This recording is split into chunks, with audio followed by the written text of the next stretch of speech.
weeks after your baby is birthed into the world, he's gonna have a little stump. Your baby probably isn't going to have rippling abs. What you're gonna wanna do for the first couple of weeks is take a sponge. Now, for demonstration purposes, I will be using a beauty blender. You're gonna want a clean sponge.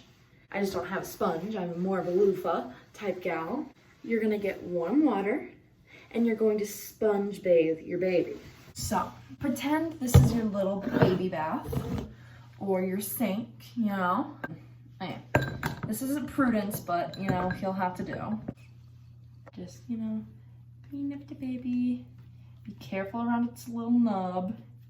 And you should really only have to wash your baby like 3 times a week. You don't want to wash them too much because like it will dry out their skin and such. You don't want to wash them for too long either because that'll dry up their skin. And you really shouldn't have to do it more than 3 times a week if you're keeping the diaper area clean when you change the diaper. And you wash from top, little bald head, to bottom. Now this baby looks similar to Pitbull, I'd say. So what you're gonna do is take your baby bath. It wouldn't be a glass bowl. You're gonna fill it with like warm water and you're gonna check. You're gonna dip the fingers in, your elbows in. Make sure it's not too hot because that'll hurt your baby. And you don't wanna hurt your baby because that's child abuse and you don't wanna be a child abuser. How to put your baby in. When you're putting your baby in, you wanna support the head with your non-dominant hand. You're gonna wanna put him in there pretty fast so he doesn't get too cold, you know? What you'll need is like a towel, a cup for like rinsing your baby, the bath or the sink, your baby, Mr. Worldwide, and a towel for like a wash rag for like cleaning during, and then a towel for after. I'm going to be using a bleach wipe as my towel. Don't use a bleach wipe as your little wash rag. That'll hurt your baby and get the crevices, get his abs. And this is after the stub is gone. So you can go in there, you gotta be very gentle around the stub area, especially right after it falls off. And you're gonna keep his head up and you're gonna talk to him. Hi, Mr. Worldwide. Hi, Mr. Worldwide. So your next step is when you get him out, you're gonna wrap him up. Mr. Worldwide. Okay, now that I have Prudence with me, we can give you an up-to-size version instead of using Mr. Worldwide. To clean your baby's eyes, you're gonna wanna take a cotton ball. This is a piece of paper. Don't use a piece of paper, use a cotton ball.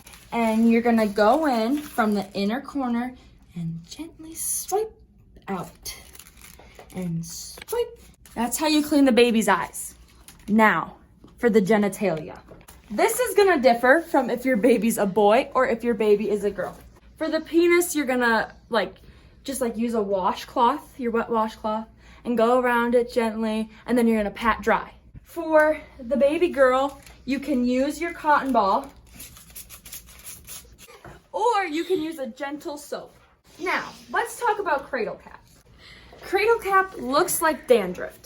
This is basically dandruff.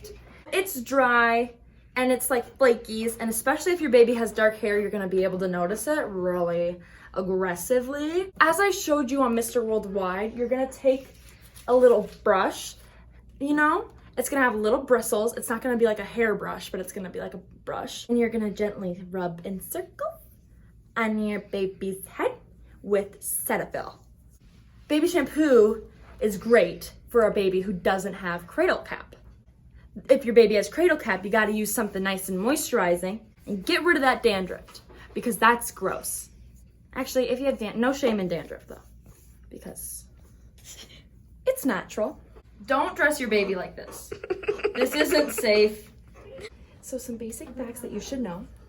After you wash your baby, apply moisturizer because you don't want them to get too dry of skin. Don't leave your baby unattended in the water.